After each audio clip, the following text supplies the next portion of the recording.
resignation of Bakersfield Congressman Kevin McCarthy. The former Speaker of the House today announced he's resigning from Congress, ending a public service career that took him to the highest levels of government, but collapsed in chaos on Capitol Hill.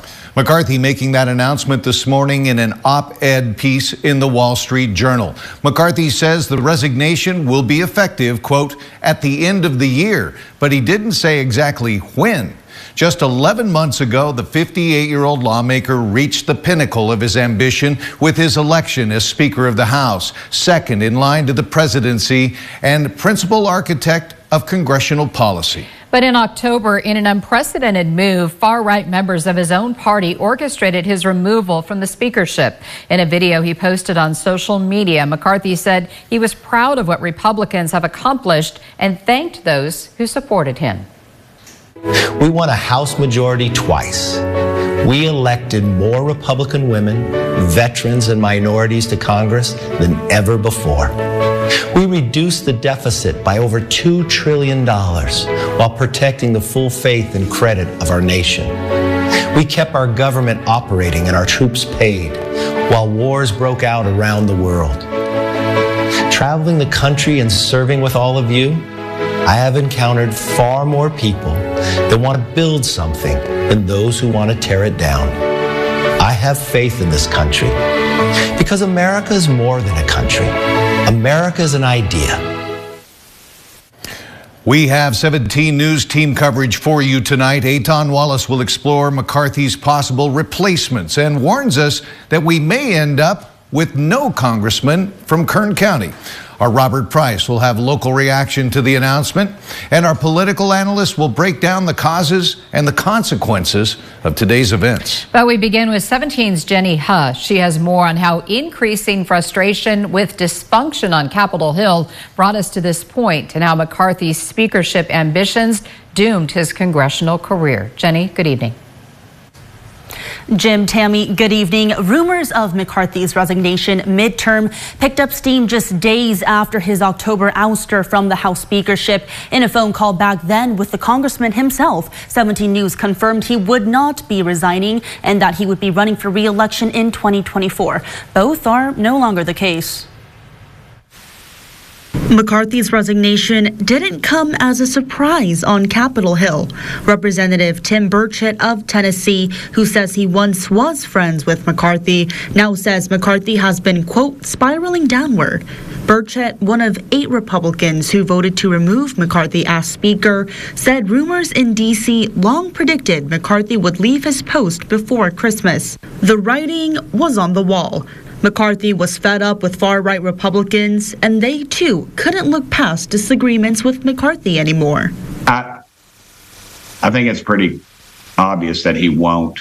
I mean, he'll end up being a lobbyist. McCarthy's dissatisfaction with the division both across the aisle and within his own party in Congress may have begun years ago, but frustration seemed to have grown rapidly this year since his historic battle to win the speakership in January. That fight took an unprecedented 15 votes that revealed a lot of Republican versus Republican animosity. McCarthy had to make a lot of compromises with extremists in his own party who never let him forget that he owed his speakership to them. It started even before the voting was over. On the 14th round, McCarthy confronted Florida Representative Matt Gaetz, seen here alongside fellow far-right representatives Lauren Boebert and Tim Burchett. Instead of voting for McCarthy, Gaetz voted present, the equivalent of abstaining, depriving McCarthy of the majority he needed. You can see finger pointing and lawmakers holding each other back.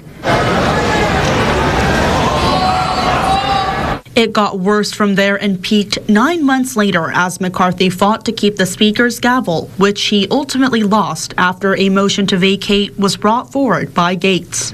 You all know Matt Gaetz. You know it was personal. The Democrats didn't trust him. House Republicans on the conservative side of our caucus didn't trust him.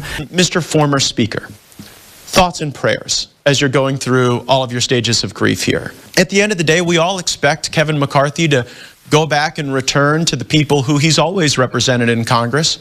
on K Street, of course, not in Bakersfield. I don't think you'll be seeing him walking the streets of Bakersfield anytime soon. When asked if he had screamed at Gates during a closed-door meeting, I was at the mic, I was speaking, and Matt Gaetz tried to interrupt us. Actually, I told him to sit down, and we sat down. The whole country, I think, would scream at Matt Gaetz right now. Remember, it was a crazy eights led by Matt Gaetz and every single Democrat that put us into this situation. South Carolina Republican Nancy Mace, elected with McCarthy's help, also accused him of dishonesty. The House was going to be in chaos if this did not happen. I am looking for a speaker who will tell the truth to the American people, who will be honest and trustworthy with Congress, with both parties. Dishonesty combined with McCarthy going back on his words, often causing confusion and alarm regardless of party. Back in September, McCarthy said only a floor vote could produce an impeachment inquiry into President Biden. Not even 2 weeks later, McCarthy unilaterally launched an impeachment inquiry, an insufficient effort to quell the dissatisfaction of the far-right members of his faction. In mid-November, McCarthy was accused of painfully elbowing Burchett, the Tennessee congressman, as the two passed in a hallway. I think it just kind of showed why he did not need to be Speaker anymore. Gaetz, who did not witness the interaction, was quick to file an ethics complaint. Many GOP lawmakers took issue with McCarthy's failure to deliver on conservative spending cuts and inability to pass single-subject appropriations bills, among other promises. Mr. Speaker, you are out of compliance with the agreement that allowed you to assume this role.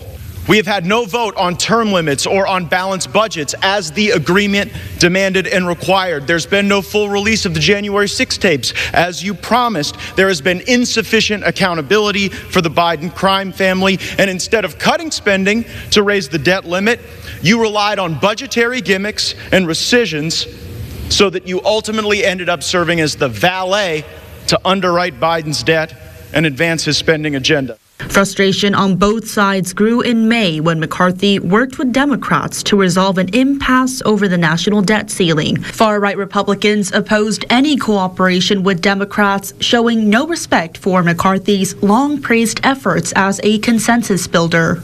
But in late September, when McCarthy concluded cooperation was the only way to prevent a government shutdown, it was the final straw for the far-rights in his party who ousted him as Speaker. Keeping the government open was the right decision to make, and I'd make it again each and every day. And with McCarthy's resignation comes a vacant seat. When it comes to filling that vacancy, there's a key date to keep in mind: this Friday, December 8th. McCarthy said he'd leave Congress by the end of the year, but didn't give an exact date. That could be critical. Friday is the last day McCarthy could have filed for re-election. According to the Secretary of State, if McCarthy resigns before the close of the candidate's nomination period, which again is this Friday, Governor Gavin Newsom, within 14 days, must call for a special election. A special election would determine a temporary replacement until the end of McCarthy's congressional term in January 2025. The Secretary of State's office says it cannot detail whether a special election would be consolidated with the March 2024 primary because McCarthy has not yet given a resignation date. If McCarthy resigns after the Friday deadline, Governor Newsom can exercise discretion, meaning he can choose whether to call for a special election. Now, if Newsom does not, the seat would be vacant until the end of McCarthy's term in office, and that could have political considerations. McCarthy, a Republican, has had a stronghold on his predominantly Republican district. Withholding those congressional powers during the vacancy could be of benefit to Newsom and his Democratic Party. Everything depends on when exactly McCarthy submits his official resignation to Congress. 17 News has verified with the Committee on House Administration, while McCarthy's seat is vacant, his office remains open and staff will operate under the supervision of the clerk of the House of Representatives. But McCarthy's constituents will not have voting representation in the House during the vacancy period. A potential McCarthy resignation is not welcome news for House Republicans, who have a razor-thin majority after former Representative George Santos was ousted last week. That leaves Republicans with a but an 8-seat majority, leaving an already slim majority nervous about their ability to pass legislation independent of Democratic support. And because McCarthy will not be running for re-election, the 2024 candidates vying for his position will get a 5-day extension until December 13th to declare their candidacy. And there will be a thank you party for McCarthy in D.C. next Wednesday. The invite says it's for McCarthy's role in their taking back the House and delivering on a Republican majority. We'll have a copy of the invitation on our website, kget.com. In studio, Jenny Hupp, 17 News.